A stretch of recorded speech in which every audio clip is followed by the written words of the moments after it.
నమస్తే ప్రజాప్రతినిధి న్యూస్ కి స్వాగతం. జైరాబాద్ పట్టణంలోని సిద్ధేశ్వర ఆలయంలో శనివారం స్వామివారి కళ్యాణోత్సవం నిర్వహించారు.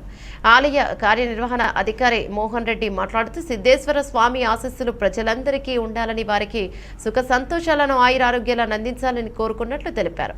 కళ్యాణ అనంతరం అన్నదాన కార్యక్రమం నిర్వహించారు. కళ్యాణోత్సవంలో భక్తులు అధిక సంఖ్యలో పాల్గొన్నారు. కార్యక్రమంలో ఆలయ కమిటీ సభ్యులు మరియు చిన్నలు, పెద్దలు, మహిళలు పాల్గొన్నారు.